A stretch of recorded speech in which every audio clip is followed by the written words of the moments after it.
मुझे पढ़ते ही लगा कि लीजिए एक और निर्भया,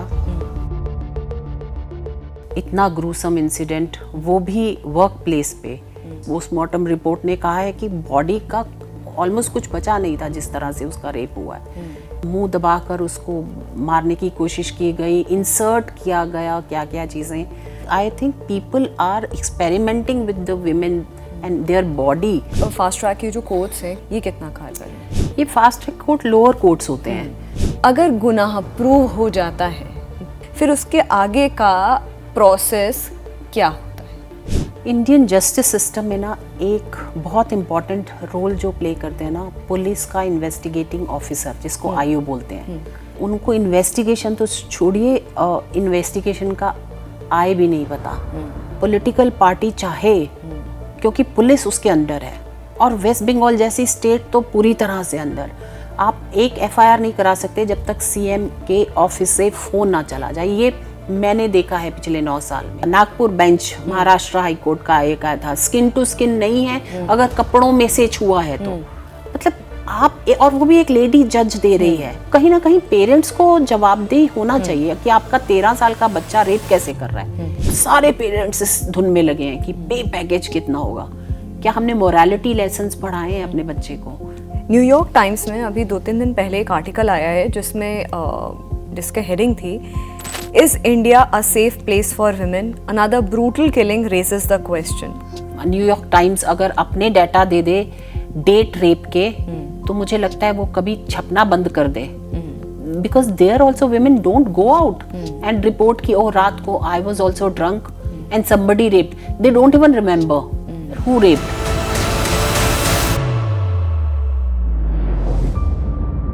नमस्कार, जागरण मंथन में आप सभी का स्वागत है। मैं हूं स्मृति रस्तोगी और आज हमारे साथ हमेशा की तरह एक बेहद खास मेहमान हैं। रेखा शर्मा जी हैं हमारे साथ, farmer NCW chairperson. Rekha ji, आपका बहुत बहुत स्वागत है। आपको इंट्रोडक्शन में क्या ही दूं, क्योंकि आपका नाम मुझे लगता है it's very synonymous with the kind of work you have been doing for the past 9 years।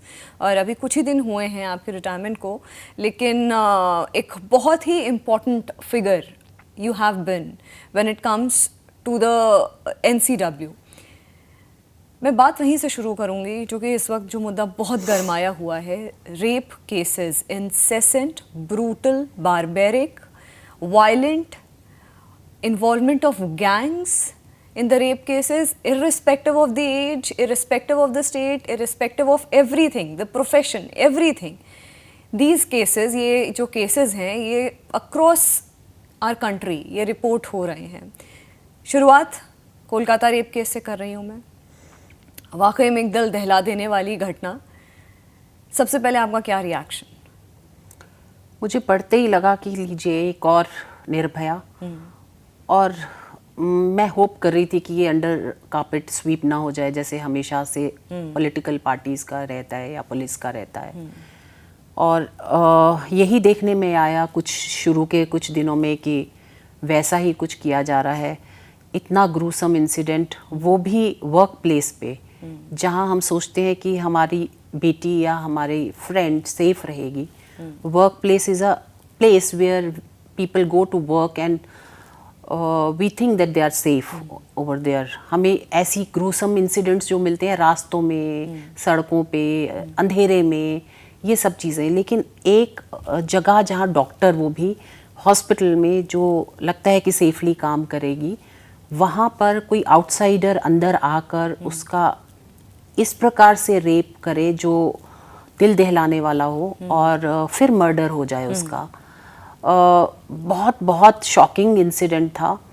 और उसके बाद के दिन बहुत शॉकिंग थे, क्योंकि देखा गया कि जैसे हमेशा होता है पुलिस का रवैया कि कितने घंटों बाद एफआईआर हो रहा है, या फैमिली को लेट बताया जा रहा है, या एक व्यक्ति को पकड़ा और उसी को बोल दिया कि ये मेन अक्यूज्ड है, बिना इन्वेस्टिगेशन किए। बहुत सारे क्वेश्चन हैं इस केस में भी, जैसे औरों में भी होता है। और मुझे लगता है 9 साल काम करने के बाद मैं कहीं ना कहीं ऐसा पार्ट हो गया कि मेरा दिमाग सीबीआई की तरह ही चलने लगा है। मैं बहुत सारे क्वेश्चंस कर सकती हूँ, इन्वेस्टिगेट कर सकती हूँ ऐसे मैटर्स, क्योंकि दिमाग ऐसे ही चलता है इन्वेस्टिगेटिंग एजेंसी की तरह।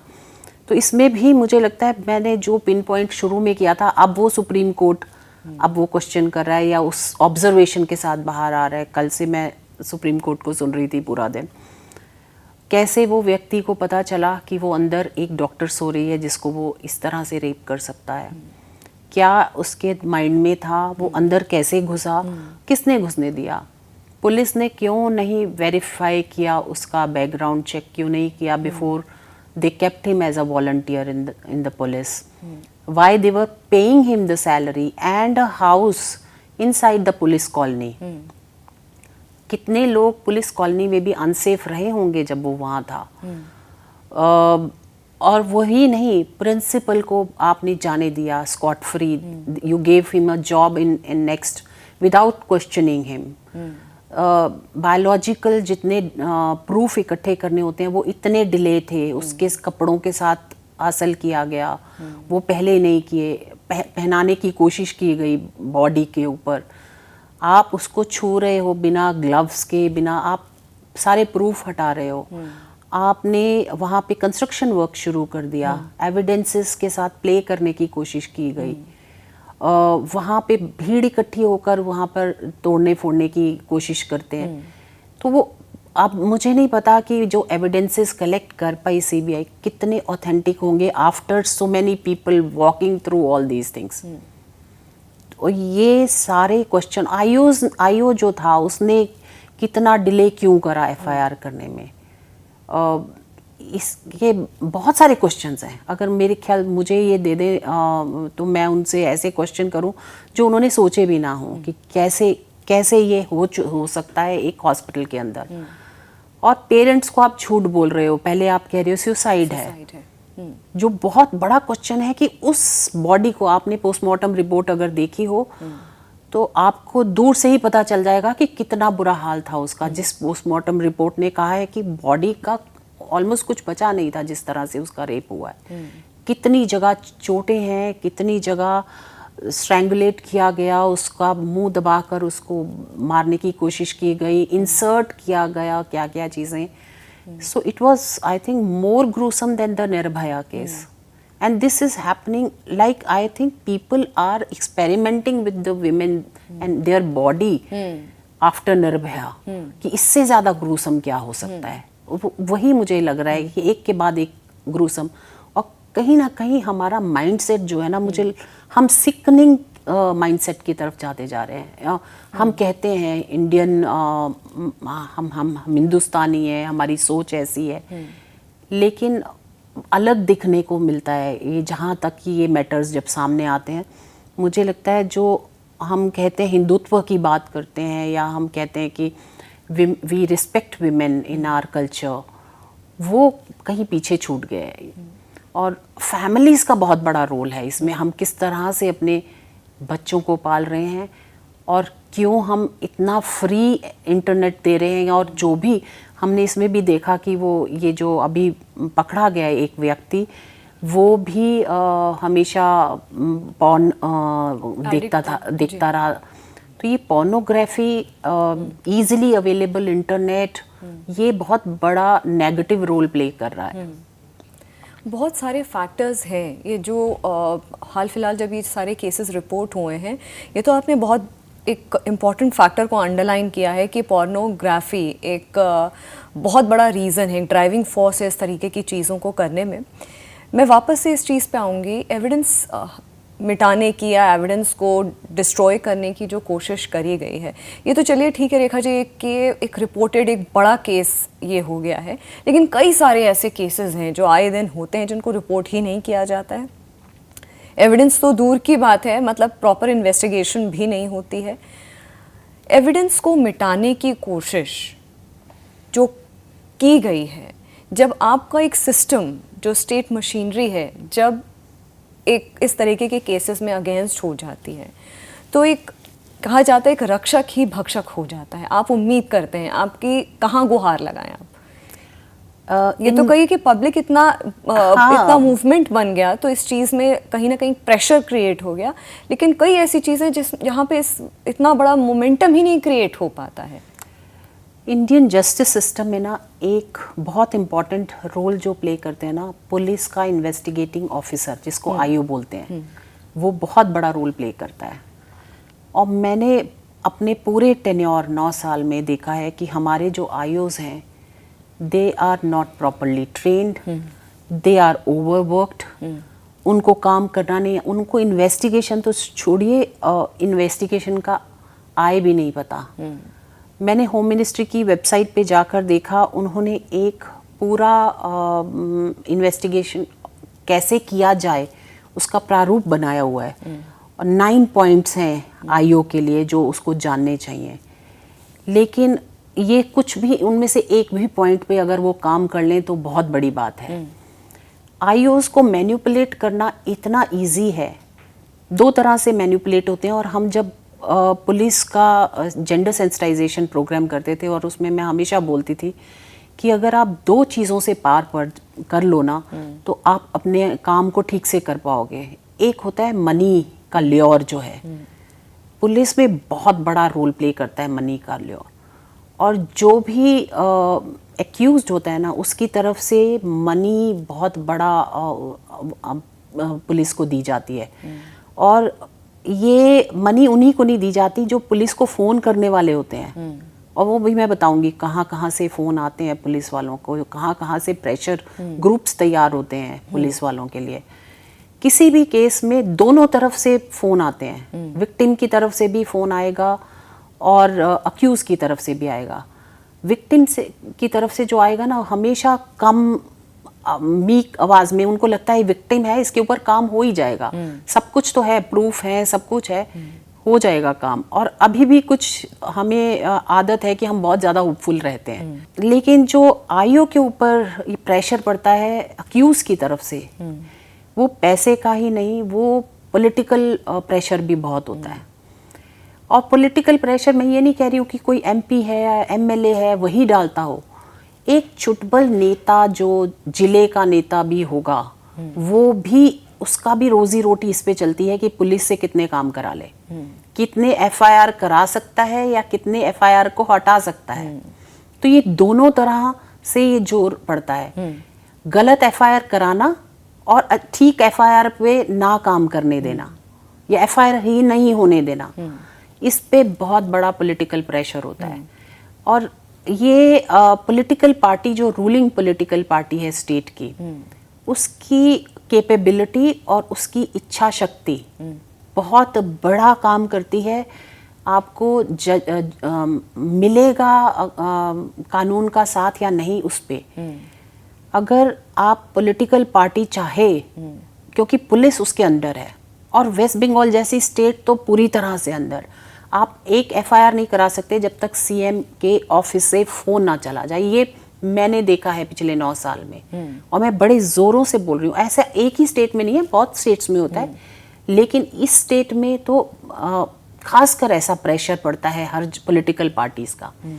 जो रूलिंग पॉलिटिकल पार्टी ना चाहे वो हो ही नहीं सकता, क्योंकि पुलिस का हाथ सारा, मतलब पुलिस की जो ये है ना लगाम है, वो पॉलिटिकल पार्टी के, जो रूलिंग पॉलिटिकल पार्टी है। और मैं इनको बोलती भी हूँ पुलिस ऑफिसर्स को, आपका डर क्या है कि आपको पोस्टिंग कर देंगे, आप ठीक है, आप बांध के रखिए अपना बिस्तर बोरी कि कहीं भी कर दो, लेकिन मैं गलत काम नहीं करूँगा। ये बहुत कहना आसान है, करना बहुत मुश्किल है, मुझे नहीं लगता।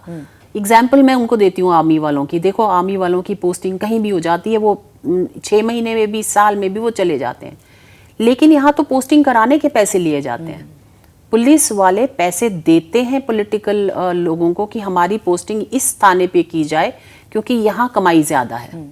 कमाई कौन से थाने पे ज़्यादा है, इस पे अगर आप पैसा दे के जाओगे और जो आप करोड़ों रुपए दोगे वो कमाओगे भी तो वो कहाँ से कमाओगे? आप जनता से कमाओगे, और जनता में जो विक्टिम होगा उसको आप कभी भी न्याय नहीं दे पाओगे अगर आपने सिर्फ पैसा कमाने का ही ठाना है। मैंने पुलिस वालों को ये कहते सुना है कि इस थाने में तो बैठे बैठे, घर आ बैठे पैसा बनता है। मतलब आपका सारा माइंडसेट ये है कि पैसा कमाना है, आप मांगोगे भी नहीं तो इस थाने में तो लोग घर आके दे जाएंगे, क्योंकि वहां पे शराब के ठेके इतने हैं, इलीगल शराब इतने बिकती है, कितनी शराब बिकती है, वहां से आएगा आपके पास पैसा।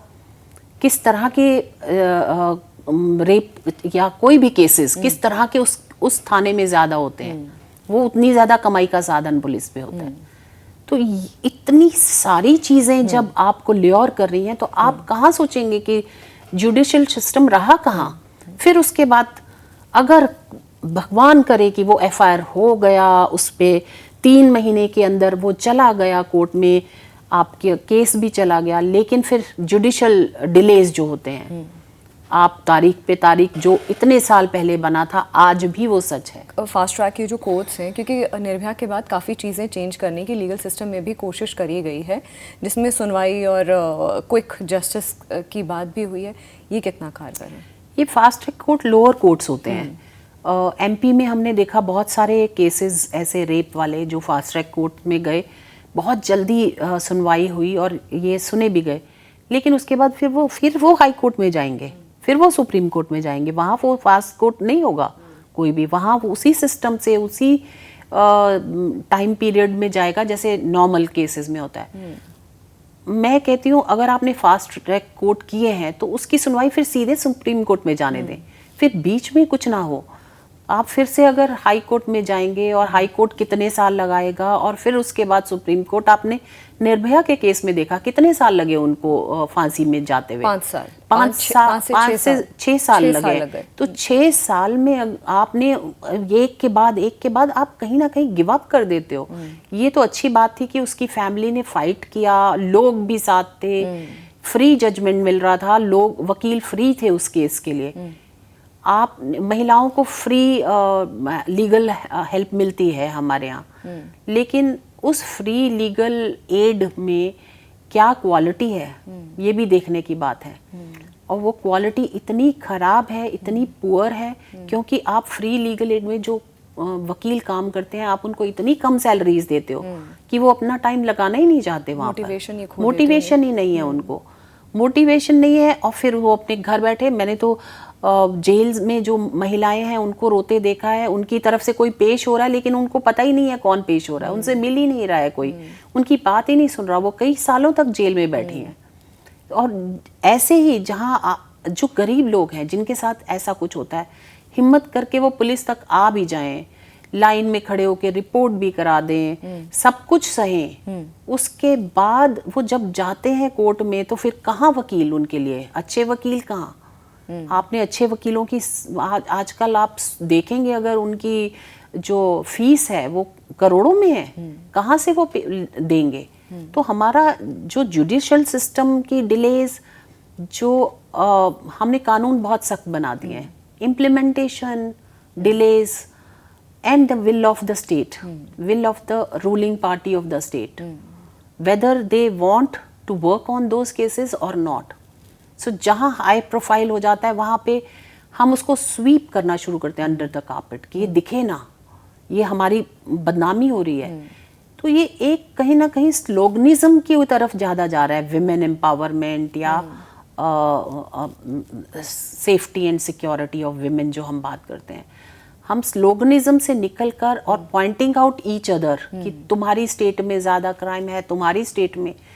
Now after happening this, the chief minister is writing to the prime minister कि इतने केसेस क्राइम रेप के हो रहे हैं इंडिया के अंदर, you were not aware before that, before this incident happened, are you not aware कि वेस्ट बंगाल में कितने रेप केसेस हो रहे हैं, और उन सारे रेप केसेस में आप कुछ ना कुछ और लगा देते हो क्योंकि यहाँ पर आपने देखा कि पूरी दुनिया खड़ी हो गई उसमें उनके साथ, तो आप उस पर कुछ रिएक्ट कर रहे हो और आप भी खड़े हो गए सड़कों पे। You don't see a CM standing on the road and वहाँ वो इसमें नहीं करते हैं क्योंकि उनका तो काम है इस पे काम करना, न्याय दिलाने का काम। You are the person who will work on this case. अगर आप सड़कों पे उतरोगे तो कौन करेगा काम। तो हम इसको पोलिटिसाइज ज़्यादा करते हैं, जहाँ भी केसेस होते हैं महिलाओं के ऊपर हम उसको पोलिटिसाइज कर देते हैं। वो ना करके अगर हम इस पे काम करें, और ये जो मैंने छोटी छोटी बातें कही हैं, मुझे नहीं लगता कि बहुत इतनी डीपली कोई जाता होगा कि आईओ की, हमने तो आईओस को भी एम्पावर करने के लिए काम किया जो एनसीडब्ल्यू का काम नहीं था। क्योंकि मैंने महिला जन सुनवाई में मैं जाती थी और मैं देखती थी कि औरतें रो रही हैं कि मैं इतने साल हो गए मुझे, और आईओ को बुलाया उसको तो उसे पता ही नहीं है केस का। एक तो इतनी ज़्यादा ट्रांसफर्स होती हैं आईओस की कि एक के बाद आप एक ट्रांसफ़र करते रहोगे तो उसको पता ही नहीं है कि केस में करना क्या है। अगला वाला आया, उसने फिर अपनी पूरा ऑडियल फिर से सुनाया उस महिला ने, फिर तीसरा आया, फिर चौथा आया, वो कितनों को सुनाएगी? वो बार बार वही ट्रॉमा जीती है उसको सुना के। उससे ऐसे क्वेश्चन किए जाते हैं जो इनसेंसिटिव होते हैं। ये बहुत कुछ सुप्रीम कोर्ट की गाइडलाइंस, होम मिनिस्ट्री की गाइडलाइंस बार बार आती है, लेकिन इनकी ट्रेनिंग कौन दे? हमारे यहाँ इतना ज़्यादा पुलिस के ऊपर काम है कि उनको ये टाइम ही नहीं है ट्रेनिंग्स के ऊपर। ट्रेनिंग देते भी हैं तो कितने लोग सुनते हैं? हम ट्रेनिंग देते हैं, लेकिन मैंने देखा वहाँ लोग आके सोते थे क्योंकि वो फिजिकली इतना थके हुए हैं, वो इतना ज़्यादा काम है उनके ऊपर, because number of police people are less. हर जगह आप हर स्टेट में देख लें, जितने होने चाहिए, जितने सैंक्शनड पोस्ट हैं उससे कम लोग काम कर रहे हैं। डॉक्टर्स का भी आपने देख लिया, वो सैंक्शन पोस्ट हैं उतनी कम है। वैसे ही पुलिस में भी है। तो अगर आप दिन रात काम करोगे तो ट्रेनिंग में आपको एसी हॉल मिला है, आप सोओगे उतनी देर में, आप क्या सीखोगे उसमें? तो हम ये एक विशियस सर्कल है जिसको हमें तोड़ना पड़ेगा और ज़ीरो से स्टार्ट करना पड़ेगा। आपने लैक ऑफ एविडेंस की बात करी। कुछ साल पहले, शायद 1-2 साल पहले, 2 साल पहले एक और केस आया था अंकिता भंडारी का, उत्तराखंड में। वो भी एक हाई प्रोफाइल केस था जिसमें भी बहुत टाइम लगा था इन्वेस्टिगेशन में, एविडेंस को मिटाने की कोशिश, ऋषिकेश में एविडेंस को मिटाने की कोशिश करी गई थी और फिर एक्विटल हो जाता है, कन्विक्शन नहीं होता है अक्यूज्ड का। ऐसे केसेस हो गए, अरुणा शानबाग का केस हो गया जिसमें 34 साल, लगभग 34 साल लग गए। उनको यूथनेशिया की भी बात करी गई, लेकिन वो सुप्रीम कोर्ट ने मना कर दिया। बहुत लंबा एक वक्त चला गया इन चीज़ों में। निर्भया का केस था, अभी ये डॉक्टर का केस है। अगर गुनाह प्रूव हो जाता है कि ये इस तरीके का हीनियस क्राइम हुआ है, ये ब्रूटैलिटी हुई है, फिर उसके आगे का प्रोसेस क्या होता है?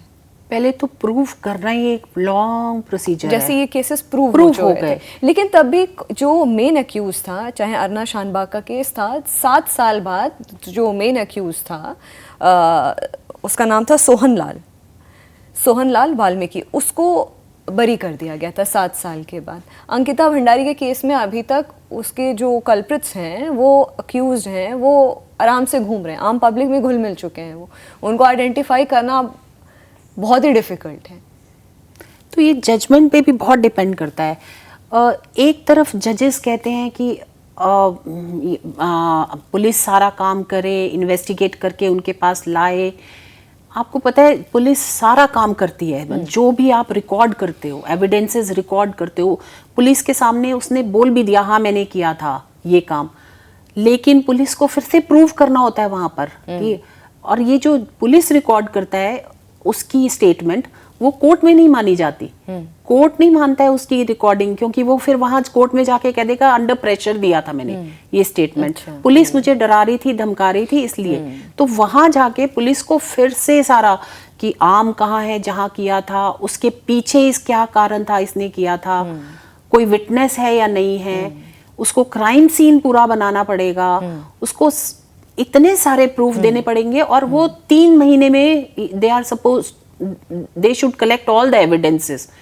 और एविडेंसेस को कलेक्ट करने में उनकी एक्सपर्टीज तो चाहिए ही चाहिए, जो वो है ही नहीं उसमें एक्सपर्टीज ट्रेन करने में। फॉरेंसिक एक्सपर्टीज, फॉरेंसिक साइंस इतनी तेज अच्छी है और हमारे इंडिया में बहुत डेवलप हो गई है, लेकिन उसकी हेल्प हम नहीं लेते। बायोलॉजिकल एविडेंसेस कलेक्ट करना, ये सब कुछ करने के बाद, इतनी मेहनत करने के बाद, चलिए हम मान लेते हैं पुलिस ने दे दी एविडेंसेस और ये सब कुछ, फिर वहां पे कोर्ट में जाकर क्या हाल होता है, उसमें आप ये देखते हो कि वो जिस व्यक्ति ने ये किया था, क्या वो हैबिचुअल है इन सब चीज़ों का, पहले भी उसने कभी किया है, या हीट ऑफ द मोमेंट में आके कर दिया, या इसने कुछ तो नहीं उसको बरगलाया था, लड़की ने तो नहीं इसको कहा था कुछ करने को, या ये कॉन्शियसली सेक्स है, या मतलब बहुत सारी चीज़ें देखती है कोर्ट भी।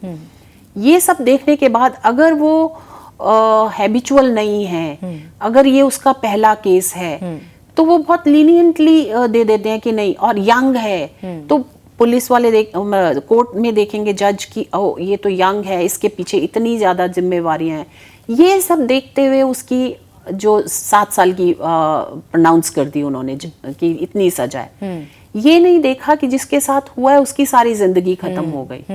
क्या हमने इसको ये कहा है कि इसकी अर्निंग जो होगी उसकी फैमिली को जाएगी 50%? ये चीजें हम देखते ही नहीं। आप बाहर के कोर्ट में देखेंगे तो जब जजमेंट्स होती हैं, इस तरह की जजमेंट्स होती हैं कि फैमिली को हेल्प मिले या लड़की को पूरी लाइफ हेल्प मिले। मैंने नहीं सुना कि कोई ऐसी जजमेंट हो जो इसको करने। हाँ, गवर्नमेंट दे देती है कि गवर्नमेंट के ऊपर ये नहीं है कि गवर्नमेंट इसको 3 लाख रुपया दे रेप विक्टिम को, जबकि हमारे यहाँ गवर्नमेंट दे रही है कि रेप के लिए ये।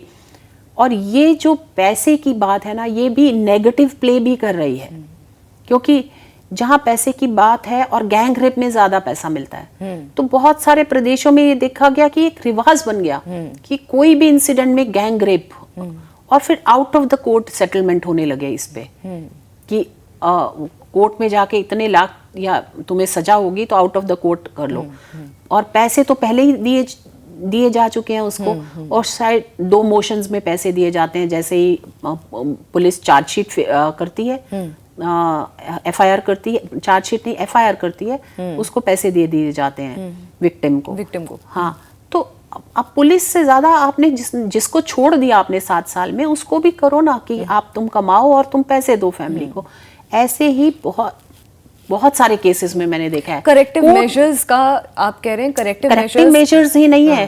कोर्ट ने ऐसे डिसीजन, जैसे एक कोलकाता हाई कोर्ट का ही था कि लड़कियां अगर लड़कों के साथ मिलेंगी जुलेंगी तो फिर ऐसे इंसिडेंट्स होंगे ही। मतलब एक कोर्ट ऐसे, वो ठीक है, सुप्रीम कोर्ट ने उसको जाके फिर कैंसिल किया और उसको करेक्ट किया, बट ऐसे ही वो एक और कहाँ का आया था, Nagpur bench, Maharashtra high court का एक आया था, स्किन टू स्किन नहीं है, अगर कपड़ों में से छुआ है तो they has to be skin to skin touch for this thing. मतलब आप, और वो भी एक लेडी जज दे रही है, तो हम वही बात है कि माइंडसेट जो सोसाइटी में होगा वही जजेस में होगा, वही पुलिस में होगा, क्योंकि they are also part of the society, they have also reason. मतलब उसी फैमिली से निकले हैं जहाँ माइंडसेट ऐसा है, जहाँ बाप माँ को मारता था, चाहे वो जज हो या पुलिस वाले हों। मुझे लगता है अगर हम सोसाइटी के माइंडसेट में चेंज करें ना, आज से शुरू करें, अपने परिवारों से शुरू करें, तब ये माइंडसेट चेंज होगा। नहीं तो हम सारे निकले हुए उन्हीं परिवारों से हैं, और जैसे जैसे मेरे एक्सपीरियंसेस होंगे, जैसे जैसे मैं बड़ी हुई हूँ, मेरा माइंडसेट तैयार हुआ है, मैं किसी भी पोस्ट पे बैठ जाऊं मैं तो वैसे ही डिसीजन लूंगी, क्योंकि मेरा माइंडसेट वही है।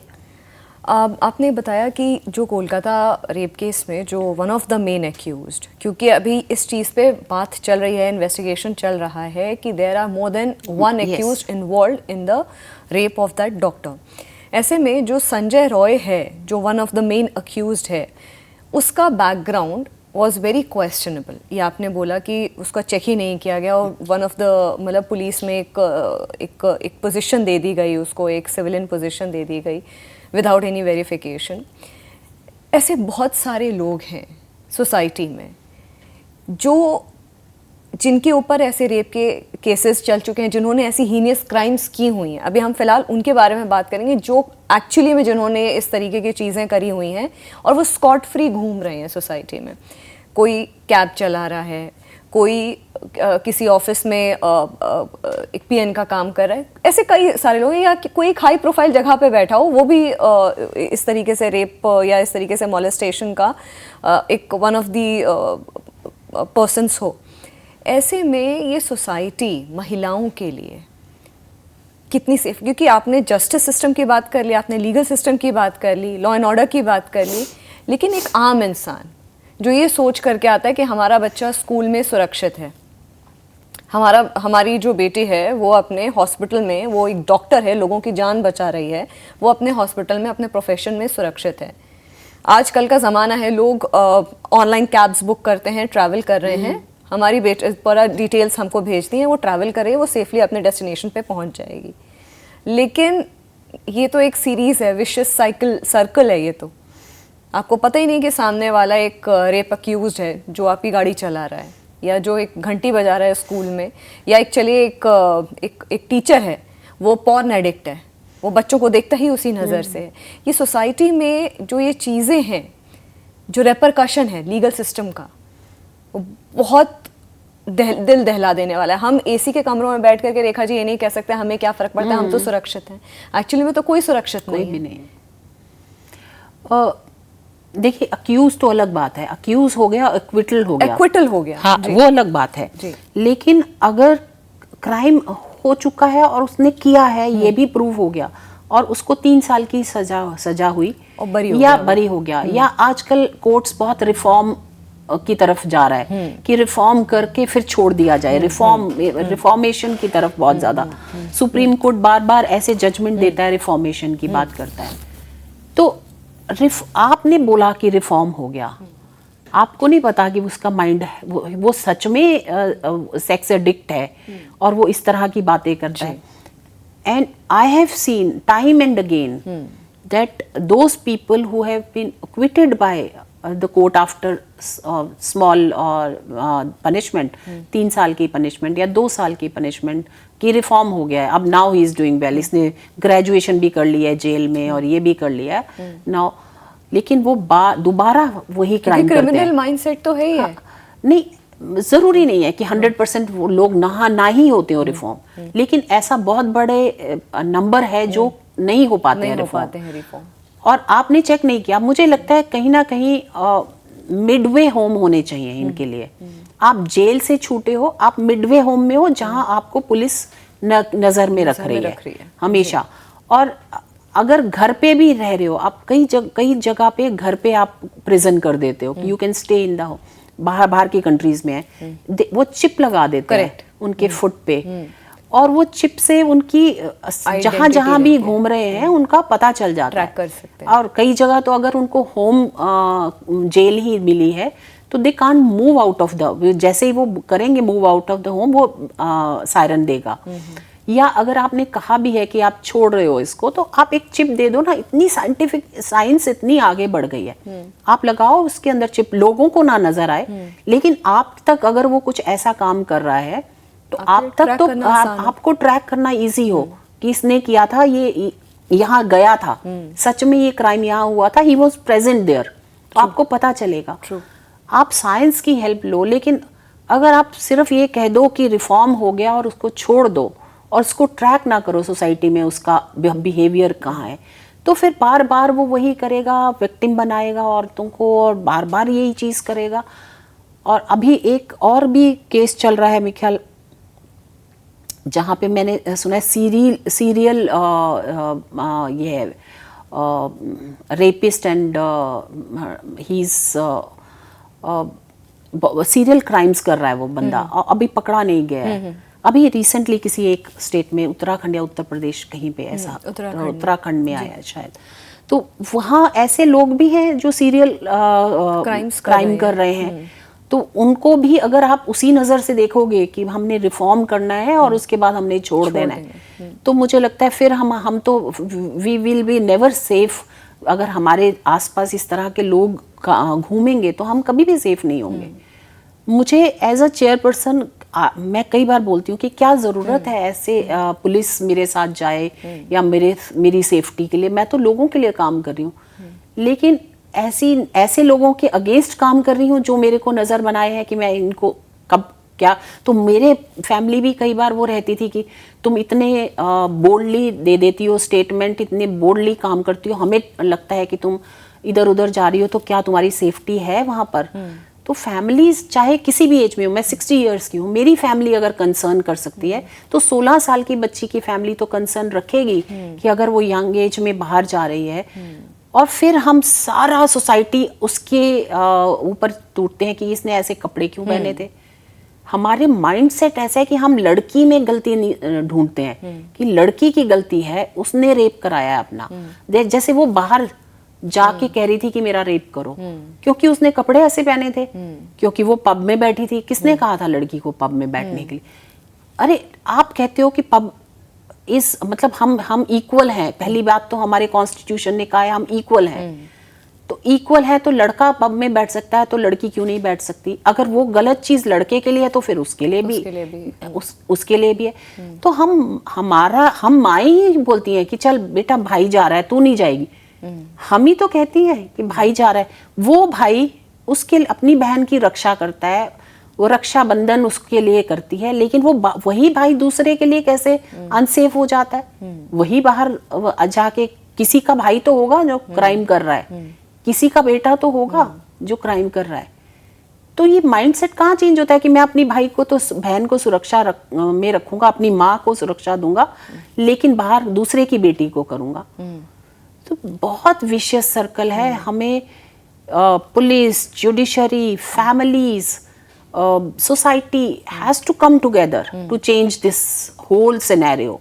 If we are saying that the cases are increasing and everybody's family is at stake, तो क्यों नहीं हम सारे साथ मिलते और इस सोसाइटी को ठीक करने का काम करते? ये बहुत बड़ा आह्वान है। पता नहीं ये कोई कर पाएगा, लेकिन मुझे लगता है कि अगर हम आज से वर्कआउट करना शुरू करें तो शायद हमारी कल की जो जनरेशन है वो ठीक हो पाएगी। मगर रेखा जी, जिस तरह की सिचुएशन अभी है, ये केसेस एवरी डे जिस तरह से रिपोर्ट हो रहे हैं, जिस तरह से जैसे मैंने बोला ब्रूटैलिटी के साथ हो रहे हैं, और ख़ासकर निर्भया के केस के बाद 2012-13 के केस के बाद जिस तरह से चीज़ें हुई हैं, वो एक एज अ सोसाइटी हम कोलैप्स कर रहे हैं। हम इससे पीछे नहीं हट सकते कि एज अ सोसाइटी हम सब कोलैप्स कर रहे हैं, क्योंकि हमने तब भी यही बातें कही थी कि घर में पढ़ाना चाहिए, माँओं को पढ़ाना चाहिए, इस तरीके से करना चाहिए, लेकिन वो चीज़ नहीं हो पाई। एक और बात आपने जो बोली कि कपड़ों को इल्ज़ाम देते हैं, तो देखिए जो रेप के केसेस हैं वो तो 2 साल की बच्चियों से 8 साल के, तो वो क्या मतलब कपड़े की बात तो मुझे लगता है कि किसी को करनी भी नहीं चाहिए। और चलिए ठीक है, मैं एक और बात आपसे कहती हूँ, एज अ जर्नलिस्ट बहुत मैं एक रिस्पॉन्सिबिलिटी के साथ कह रही हूँ, चलिए जैसे कपड़े पहने भी, लेकिन कोई ये तो नहीं कहता कि चलिए आप आकर के रेप कर दीजिए। हाँ। हर इंसान डायपर में रेप कर रहे हो बच्चे का डायपर में है तो बच्चा, बिल्कुल, तो उसका बच्ची का रेप हो रहा है। आजकल तो बॉयज भी सेफ नहीं है, नहीं सेफ है, बिल्कुल, लड़के भी सेफ नहीं है। जिस तरह की मेंटेलिटी के लोग हैं बाहर, लड़कों की माओं को भी उतना ही। अरे आप देखिए ना, एक केस आया है स्कूल का, जिस तरीके से मुझे आप ही के अंडर में वो केस आया था, इतनी ब्रूटैलिटी के साथ रैगिंग हुई है उस बच्चे के साथ, गलत हुआ है, वो भी वाकई में दिल दहला देने वाली वो बात है कि, और वही 13-14 साल के लड़कों ने ये चीज़ कही। This brings me to my next question Rekha ji, कि हम रिफॉर्म्स जो कह रहे हैं कि रिफॉर्म हो गया, ये छोटे बच्चे हैं, एज 12 साल, 10 साल, 13 साल, स्कूल के बच्चे हैं, इनको आप जुवेनाइल होम में डाल दीजिए, 18 साल के होकर के बाहर निकलते हैं अपना पढ़ाई वगैरह करके। हम रिफॉर्म का क्या डेफिनेशन है इस केस में? हम कैसे कहते हैं कि फलाना पर्सन रिफॉर्म हो चुका है? क्या क्राइटेरिया?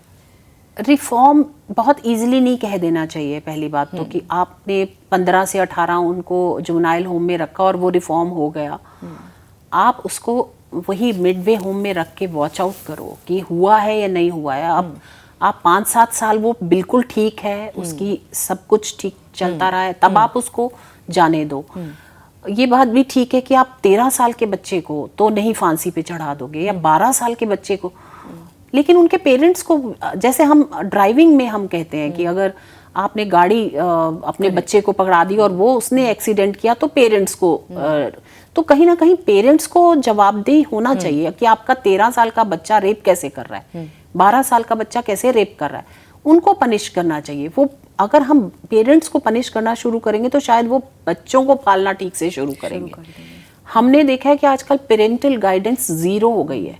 आप बच्चे को थमा देते हो फोन बिना चेक किए कि ये इसमें क्या चीज देख रहा है बच्चा। इंस्टाग्राम पे हर तरह की रील है, आप बच्चों से रील बनवा के पैसा कमा रहे हो। यूट्यूब, ये एक टिकटॉक होता था, मैंने उसको बैन कराने में बहुत बड़ा काम किया और मेरे से ही वो शुरू हुआ था कि बैन होना चाहिए। जब मैंने वो बैन की बात करी, मेरे को लोगों ने चिट्ठियां लिखी कि हमारी बच्ची ये पैसा कमाती थी इसमें, हमारा घर बन गया इसमें, और आपने हमारी कमाई खत्म करा दी। तो आप पेरेंट्स का माइंडसेट देखो, आप बच्ची को वहां पर इतनी ज्यादा मतलब आप उसको खुला वो दे रहे हो कि तुम वल्नरेबल हो जाओ और आपके पीछे लोग लग जाए। आप टिकटॉक बनवा रहे हो उससे, आप हर चीज मीडिया सोशल मीडिया पे डालने लग गए हो। पेरेंट्स की कोई जिम्मेवारी नहीं है कि आप अपने बच्चे को कैसे पाल रहे हो, लड़के को कैसे पाल रहे हो आपने कैसे, वो 12 साल के बच्चे ने रेप कर दिया। आजकल 10 साल के बच्चे ने 6 साल की बच्ची का, 10 साल के बच्चे ने 6-7 साल की बच्ची का रेप कर दिया। अब 10 साल के बच्चे को आप पनिश तो नहीं करोगे या आप उसको जुवेनाइल होम में तो नहीं छोड़ोगे, लेकिन फिर कौन होगा, कोई ना कोई जिम्मेवार होगा। तो let parents go in the jail. उनको भी समझ आए कि हम अपने बच्चे को कैसे पाला, हम किस तरह की चीजें देख रहे थे, क्यों हुआ ऐसा, क्यों बच्चा नहीं बता पाया। मुझे नहीं लगता 10 साल का बच्चा बता पाएगा कि उसने क्या सोचा था ये करने में। फिर एक तो छोटा प्लेसेस, जब आप गांव से लेबर कॉलोनीज में जाते हो, काम करते हो, एक कमरे के रूम में आप बच्चे को भी पाल रहे हो। दे आर ही सीइंग क्या पेरेंट्स आपस में कैसा रिलेशनशिप है या सेक्सुअल रिलेशनशिप भी है। वो उसको नहीं पता कि क्या गलत है और क्या सही है, कि ये सही है और अगर मैं गलत किसी और के साथ करूंगा तो वो उसे गलत सही नहीं समझाया जा रहा। हम ना तो वो स्कूल जा रहा है या स्कूल जा रहा है तो वहां पर भी इस तरह के ही लोग हैं, उसके आसपास भी ऐसे ही लोग हैं। और ये जो फ्री इंटरनेट हो गया ना, इसने बहुत, जब से मुझे तो लगता है, मैं I don't want to take companies name, वो उसने इतना सस्ता कर दिया इंटरनेट कि कोई भी कहीं पे भी देख सकता है। सारा दिन आप रिक्शा वाले को देखो, आप ऑटो वाले को देखो, खाली बैठे हैं तो वो सब कुछ देख रहे हैं। और फिर एक लड़की आती है रात में और उसने कहा कि मुझे यहाँ से यहाँ तक छोड़ दो, वो पोर्नोग्राफी देख रहा था और उसका माइंडसेट उसी में है। और वो लड़की ने कहा कि मुझे भैया वहां तक छोड़ दो, 12 बजे थे, 11 बजे थे, क्यों नहीं लड़की भी जा सकती, जा सकती है। लेकिन वो उस माइंडसेट से बैठा है और उसने फिर ऐसा काम कर दिया, क्योंकि कोई चेक नहीं है इस पे, कोई चेक नहीं है। वो फैमिली से दूर बैठा है, वो ऐसे काम कर रहा है, दिमाग कैसा खराब होता है। और हमें कहीं ना कहीं इसमें साइकोलॉजिकल चीजें भी सोचनी होंगी। हम क्रिमिनल का माइंड रीड नहीं करते हैं। हम कहते हैं कि इसने क्रिमिनल है ये, क्या हमने क्रिमिनल्स की कोई स्टडी की है कि किस प्रकार के व्यक्ति रेप करते हैं, और वो स्टडी क्या हमने लोगों को तक दिखाई है। हमें इसमें साइंटिफिक तरीके से रोकने के लिए भी काम करना पड़ेगा। माइंडसेट चेंज करना, ये सब करना, पेरेंटल, ये सब भी है, लेकिन साइंटिफिक तरीके से भी काम करना पड़ेगा। कैसे साइंटिफिक तरीके से? जैसे वही मैं बोल रही हूँ, माइंडसेट, अगर हम आप किस तरह का क्रिमिनल है, क्यों किया था और वो क्या क्या रीजंस थे, अगर हम ये रिसर्च करें कि किस प्रकार के व्यक्ति करते हैं, उस रिसर्च का क्या रिजल्ट है, उसको हम पब्लिक तक पहुंचाएं, तो कहीं ना कहीं हम लोगों के ऊपर काम कर सकते हैं कि इस तरह के लोग हैं, उनको जरूरत है, हेल्प की जरूरत है। They are mentally sick people, so they need a help from somebody who can वापिस ला सकें उस माइंडसेट से। तो लेकिन वही फिर बहुत बड़ा चक्कर है, हमारे यहाँ पॉपुलेशन इतनी है, उस पॉपुलेशन को वहां तक जाना, मैं अपने ही दिमाग में जब ये सोचती हूँ तो खुद से ही क्वेश्चन करती हूँ कि रियलिटी में कितना बड़ा काम है ये, उस पॉपुलेशन को लाना। और फिर हम पॉपुलेशन कंट्रोल नहीं कर सकते, ये एक अलग चक्कर है, ये this is a different thing. तो वो ये सारा इंटरलिंक है कहीं ना कहीं। फिर लोग कहते हैं इनको काम नहीं है इसलिए, लेकिन टैक्सी वाला तो जिसने रेप किया था उसके पास काम था, वो तो जॉब पे था। फिर उसने, बहुत लोगों का ये है, कई बार ऑपोजिशन वाले ही बोलते हैं कि सरकार काम नहीं दे रही है, लोग, youth is sitting idle, that's why they are attracted towards crimes. No, people who have got jobs, they are doing this. This man who was arrested, he got a job. वो तो जॉब में था। हाँ, वो job में था।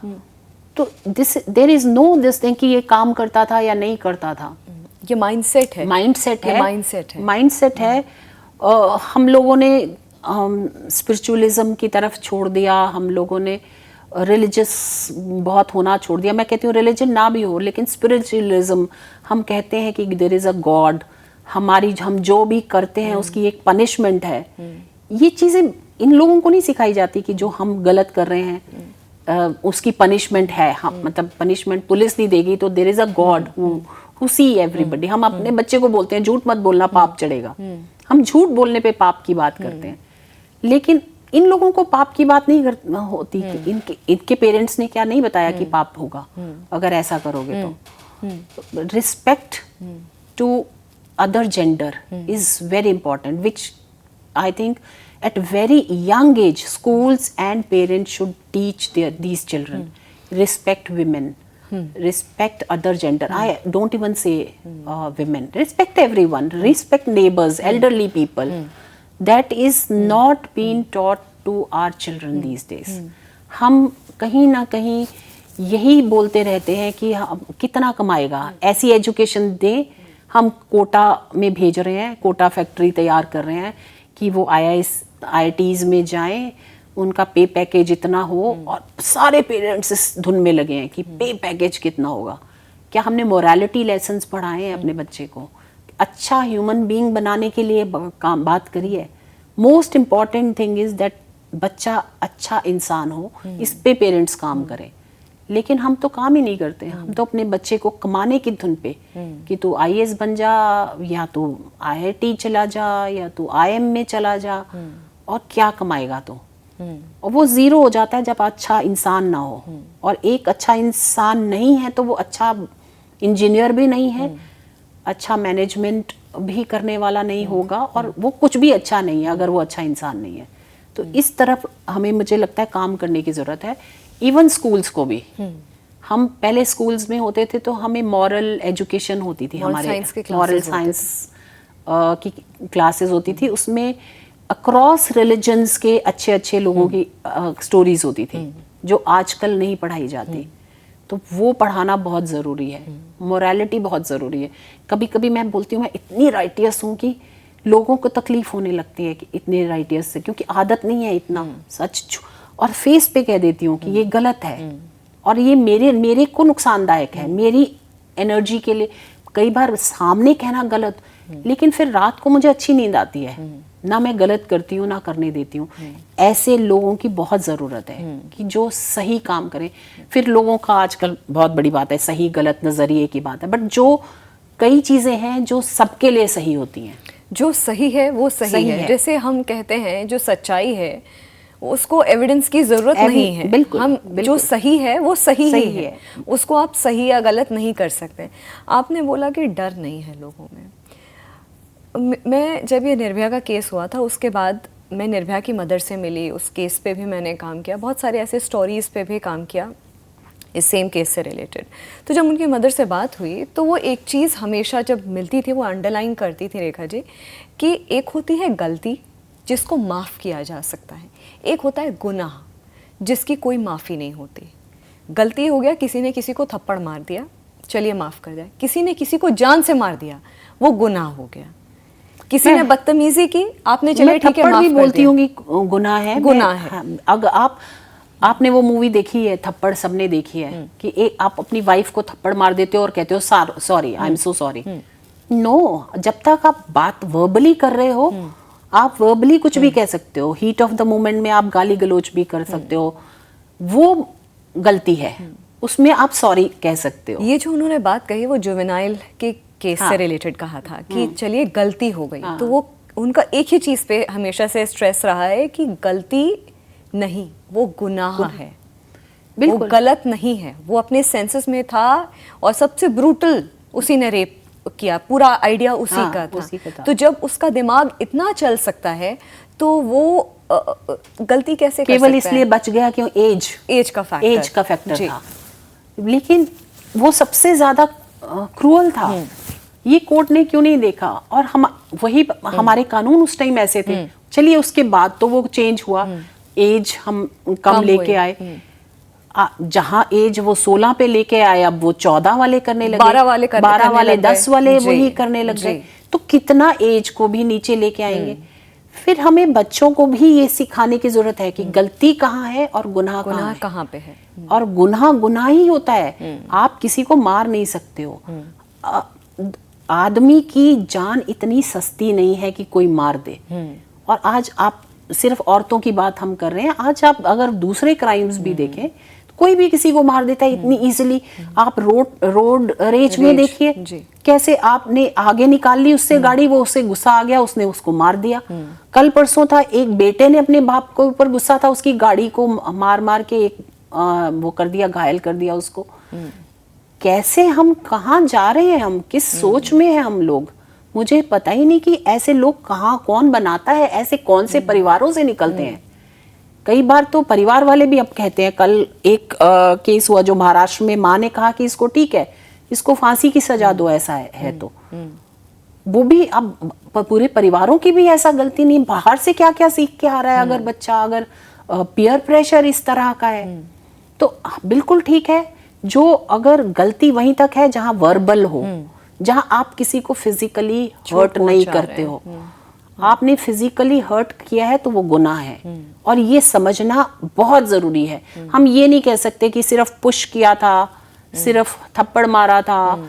अगर हम यही चीजें सिखाएंगे कि थप्पड़ मार सकते हो, वो थप्पड़ आगे कितनी लड़ाई पे निकल जाए वो पता नहीं चलता, फिर नहीं चलता पता।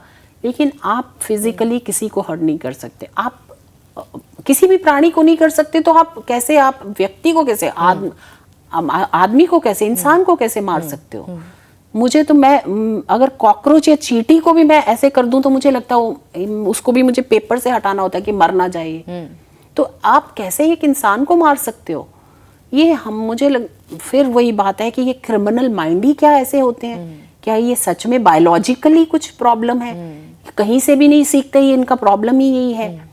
तो ये एक रिसर्च की जरूरत है कि बच्चे ऐसा क्यों कर रहे हैं, और बहुत इंपॉर्टेंट है कि ये रिसर्च, मैं तो प्रियंक को ही कहूंगी कि तुम अपने यहाँ NCPCR से रिसर्च कराओ कि why children are now attracted towards crime, और वो भी ऐसे सेक्सुअल क्राइम अगेंस्ट वुमेन और गर्ल्स। तो ये बहुत ज़्यादा ज़रूरी है कि हम करें इससे। एक और इम्पॉर्टेंट बात, इसी कोलकाता केस में ये सोनागाची की जो महिलाएं हैं, सेक्स वर्कर्स हैं, उन्होंने आगे आकर के कहा कि 20-50 रुपए में जब आपका एक रेड लाइट एरिया है, जब आपको एक चीज़ अवेलेबल है, जब यही करना है तो क्यों एक ऑफिस जाती महिला के साथ गलत कर रहे हो, क्यों ज़बरदस्ती कर रहे हो। पैसा दो, आपको एक इतना बड़ा सोनागाची एक रेड लाइट एरिया है कोलकाता का, वेस्ट बंगाल का, आप वहाँ पे क्यों नहीं सर्विसेज अवेल करते हो। सोसाइटी में ऐसे भी लोग हैं, ये भी महिलाएं हैं जो आगे से आकर के ये चीज़ रख रही हैं कि क्यों ये दरिंदगी या क्यों ये गलत चीज़ें, माहौल आप क्रिएट कर रहे हो सोसाइटी में, जब आपके पास एक अवेलेबल सोर्स है। हाँ, मैं सोनागाची की महिलाओं से मिली हूँ, हमने इस पे काम किया है, और मैं बड़ी हैरान थी कि वो लोग उन्होंने कहा कि हम अपनी मर्जी से ये काम करते हैं जी। क्योंकि और कोर्ट भी ये कहता है कि मर्जी से कर रहे हैं तो it is legal, it is not illegal. Legal नहीं एक वर्ड बोला उन्होंने, बोला है इट इज नॉट इलीगल। हाँ, तो when it is not illegal you can, बिल्कुल ठीक है, अगर आप उनके पास जाकर अपनी ये फिजिकल नीड की जो पूरा कर रहे हो तो ठीक बात है, लेकिन फिजिकल नीड तो बहुत आप अकेले भी कर सकते हो ये पूरा। You don't have to go to a woman, you don't have to go to anybody. अगर सिर्फ आपको सेक्स की जरूरत हो तो आप अपने आप को सेटिस्फाई खुद भी कर सकते हो। So why you need a person जिसके साथ जबरदस्ती करनी है। इसमें भी किक मिलती है लोगों को कि जबरदस्ती करने में, एक जब औरत नाना कर रही है, तड़प रही है, उसमें उसको किक मिलती है। ये सिकनेस है, माइंड सिकनेस है जिनको ये किक मिलती है। इसलिए इनका जरूरी है कि इनका इलाज करना बहुत जरूरी है इनका, और इनके ऊपर स्टडी करना बहुत जरूरी है, और इलाज भी रह के प्रिजन में कराया जाए, क्योंकि एक्सपेरिमेंट्स बाहर नहीं कर सकते ये लोग, ताकि अपनी सिकनेस को बाहर नहीं दिखा सकते। उसके कारण हमारी बेटियां प्रॉब्लम में आ जाए। हम नहीं चाहते कि अगर ये सिक व्यक्ति को है तो सच में या तो इसको प्रिजन में करो या इसको मेंटल असाइलम में क्योंकि करो। यही ये सिक पीपल हैं, यही ये सिक लोग हैं सोसाइटी के, जो अपने ही घर में अपनी बेटियों के साथ दुष्कर्म कर रहे हैं। बिल्कुल ये वही सिक क्लास है। You will be amazed to know or shocked to know that 70% rapes are happening inside the homes by somebody who knows that Incest. Girl.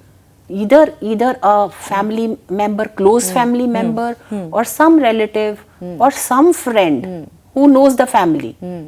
somebody who knows the family, they do the 70% of rapes. So that mean woman is not safe inside the home. घर में भी safe नहीं, घर पे भी safe नहीं है. Domestic violence कौन करता है? घर वाले ही ना. डोमेस्टिक है तो हस्बैंड करेगा, फादर करेगा, ब्रदर करेगा. तो ये डोमेस्टिक वायलेंस कब वो हदें पार कर ले? ब्रदर्स रेप कर रहे हैं. करेक्ट. अभी देखिए ना मैम, एक केस हुआ है रेखा जी जिसमें 12 साल के लड़के ने अपनी 8 साल की बहन का रेप किया है. बिल्कुल. जिसके बाद मतलब एक दिमाग सुन्न हो जाता है. मैं बहुत छोटी थी और हमारे नेबर्स में एक ऐसी फैमिली थी. मदर की डेथ हुई है तो सारे ब्रदर थे, 4-5 ब्रदर थे और एक छोटी, सबसे छोटी बहन. I got married, came out, but later on I heard that she was raped by one brother and he inserted something inside her, own मतलब अपनी sister की, and she died. Later on he also committed suicide, but मतलब क्या mindset था कि अपनी ही बहन को, जो अकेली बहन थी, one of the brother कर रहा है. तो ऐसा नहीं है कि अच्छी फैमिलीज में नहीं होता, वो अच्छी फैमिली थी. अच्छी फैमिली में भी होता है. हर तरह की फैमिली, फाइनेंशियली देख लो, किसी तरह भी देख लो, सब तरह के जगह पर कहीं पे भी बच्चियां सुरक्षित नहीं है अगर ऐसा माइंडसेट है. तो इसके लिए हमें इनकी ये mapping of the mind, brain करने की जरूरत है. How we will do, I don't know. I can't tell you that solution, how we will be doing this mapping. Rekha ji, New York Times में अभी 2-3 दिन पहले एक आर्टिकल आया है जिसमें जिसके हेडिंग थी, is India a safe place for women, another brutal killing raises the question. जितने भी ये रेप केसेस जो अभी हाल फिलहाल report, whatever we are saying that India में ये हो रहा है, this same thing is happening everywhere in the world. It is not about India. We are here, we are living in India, that's why we are talking about India. If you see New York Times अगर अपने data दे दे date rape के, तो मुझे लगता है वो कभी छपना बंद कर दे. इतने डेट रेप्स होते हैं यूएस में that they are not even reported because there also women don't go out and report कि oh रात को I was also drunk and somebody raped. They don't even remember who raped. But later on in the morning they find out that they were raped in the evening. तो मुझे लगता है world over ये phenomena है जो increase हो रहा है. Women are not safe anywhere. UK में जिस तरह के क्राइम हो रहे हैं, you will be amazed. My own niece is staying there. She says आजकल हम अकेले ऐसे नहीं घूम सकते. हमें नहीं पता कि यही नहीं है, नाइफ वो हो रहा है, अटैक हो रहा है anywhere. तो when New York Times writes this, I just want to tell them and suggest them that they should better work on their own, in their own states. अपने न्यूयॉर्क में जरा एक बार स्टडी करके देखें how safe women are. India is still talking about it, and when we talk about these situations, that means we are ready to tackle them. हम काम करना चाहते हैं इसके ऊपर, हम मानते हैं ऐसा हुआ, हम इसको ठीक करेंगे. But if you are not talking about the problem which is there in the society, that means you are not even ready to accept that this is a problem. जब भी हम एक चीज को दूर करना चाहते हैं, पहला स्टेप यही होता है कि we go out and talk.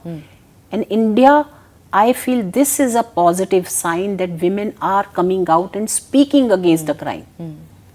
कहीं ना कहीं एक पॉजिटिव साइन है कि ये चेंज होगा. जब हम सारी औरतें बाहर निकल कर बात करेंगी तो चेंज होगा ही सोसाइटी में. मे बी देर से होगा, टाइम लगेगा, बिकॉज द पॉपुलेशन, इतनी बड़ी पॉपुलेशन, कितने न्यूयॉर्क निकल आए हमारी पॉपुलेशन में.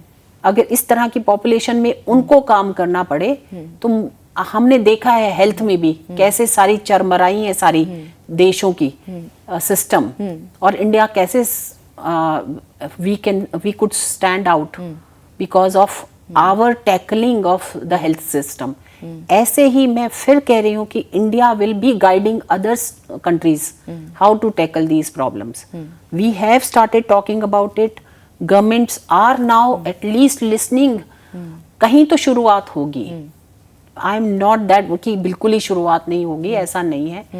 There has to be government अभी सेंटर में गवर्नमेंट है जो विलिंग है इन चीज़ों पे बात करने को, अभी बात करने को विलिंग है। अब लोग मतलब लाल किले से प्रधानमंत्री कह रहे हैं कि ऐसे केसेस नहीं होने चाहिए, हम क्या क्या कर सकते हैं इस पे काम कर रहे हैं। They are working on it, but yes देर से सवेर से ठीक होगा, there is a hope. But I will not take criticism from the countries which are not looking within. They are looking outside their countries. Let them look within their own countries. Rekha ji, last मेरा question, क्योंकि हमने पूरा इस system के बारे में बात करी, इतने ब्रूटल रेप केसेस के बारे में बात हुई, ऐसे में कुछ फेक रेप केसेस भी होते हैं, उनके लिए क्या एक डेटरेंट होना चाहिए? क्योंकि जिसकी वजह से बहुत सारे ऐसे जो सच होते हैं उनको भी नहीं समझना चाहते हैं। जी, मैं मानती हूँ, जैसे मैंने शुरू में भी कहा कि कुछ ऐसे स्टेट्स हैं, मैं नाम भी नहीं लेना चाहूँगी, जहाँ पर ये एक रिवाज बन गया है कि रेप कह दिया जाए और रेप के नाम पे पैसा कमाया जाए, चाहे वो गवर्नमेंट से लेना हो या फिर आउट ऑफ कोर्ट जाके सेटलमेंट करना हो। यही नहीं, कुछ महिलाएं अपने परिवार के लोगों के ऊपर और ससुर के ऊपर, ये बहुत सारे ऐसे मैंने फॉल्स केसेस देखे हैं कि अगर फादर इन लॉ पे आप ये डोमेस्टिक वायलेंस हुआ हो या आप चाहते हो कि आपको आउट ऑफ कोर्ट इतना सेटलमेंट दे दें और आप डिवोर्स चाहते हो, उसको प्रेशराइज करने के लिए आप ऐसा केस लगा देते हो फादर इन लॉ पे या ब्रदर इन लॉ पे जो बहुत ही सीरियस होता है और उनको बचना बड़ा मुश्किल होता है उस फैमिली को। और इस चक्कर में जो और वो औरतें हैं जो सच में डोमेस्टिक वायलेंस सह रही हैं, उनको भी पुलिस गलत समझती है। 498 को 498A क्यों करा गया? इसी कारण से 498 में बहुत सारी फैमिलीज जेल में हैं आज भी जो लाइफ टर्म के लिए हैं, जिनको आप गलत तरीके से गलत कहा गया। और मैंने देखा ओल्ड विमेन, जो वो भी विमेन ही है, mother in laws, they are sitting in jails from last 20 years 25 years, क्योंकि उसने सुसाइड कर लिया बहू ने, और ये कह के कि मेरे साथ ये कहा गया। तो फॉल्स केसेस में भी अंदर है। ऐसे ही बहुत सारे केसेस में ससुर पे, हस्बैंड पे, और फिर आउट ऑफ कोर्ट सेटलमेंट हो जाता है। हमारे पास आते हैं केसेस, एक सुनवाई में पता लगा सकती हूँ कि ये गलत है या सही है। मतलब एक ये एक्सपीरियंस हो जाता है आपको कि पता चल जाता है कि वो गलत बोल रही है या। वही एक sexual harassment at work place का भी एक सेकंड ये है कि अगर उसको कहा काम ठीक से करो, अगर उसको कहा कि तुम्हारी पोस्टिंग बाहर आ गई और वो नहीं जाना चाहती, that lady will go out and से कि सेक्सुअल हैरेसमेंट हुआ है। उसको प्रूव करना तो मुश्किल है, लेकिन अब जिसके अगेंस्ट उसने ये चार्जेस लगाए हैं वो उसकी भी फैमिली है।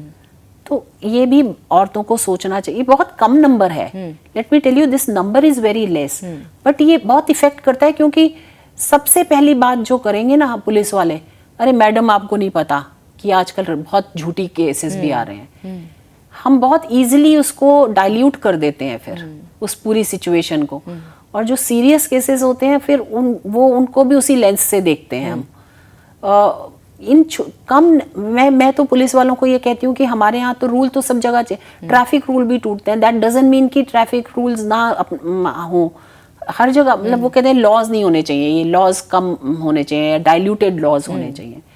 लॉज की ज़रूरत है, स्ट्रॉन्ग लॉज की ज़रूरत है, स्ट्रिक्ट लॉज की ज़रूरत है, बट औरतों को भी अपनी जिम्मेवारी लेने की ज़रूरत है कि हाँ गलत केसेस नहीं किए जाएं। और अगर मुझे लगता है डिवोर्सेस इजी हो जाए ना तो ये बहुत कम हो जाए।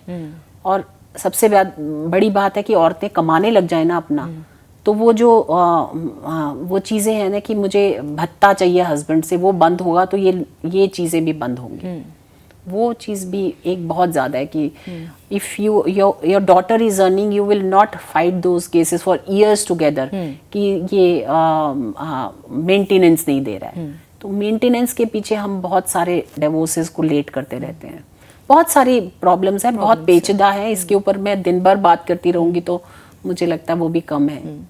लेकिन जो इम्पोर्टेंट जो चर्चा रही है आज रेखा जी आपके साथ, मुझे लगता है ये आई ओपनर है और बहुत सारे फैक्टर्स प्ले होते हैं जब ऐसे इंसिडेंट सोसाइटी में होते हैं, और इस बात को कहने में कोई दो राय नहीं होगी कि जिस पर बीतती है वही इस चीज़ को समझ पाता है। जैसे कि निर्भया की मदर ने भी बोला था कि हमको नहीं पता था कि क्या लॉयर होता है, क्या आपके विक्टिम का लॉयर होता है, क्या एक्यूज का लॉयर, हमको नहीं पता था, लेकिन हमने सीखा, सिस्टम ने हमें सिखाया और तब जा कर के इतने समय के बाद हमको न्याय मिला।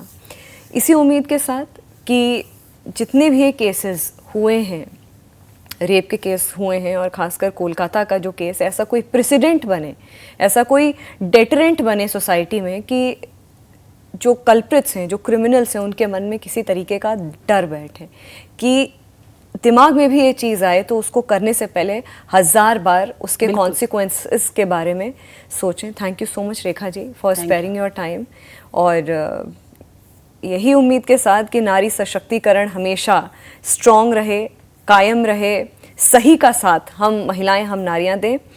जागरण मंथन में आज इतना ही। नमस्कार।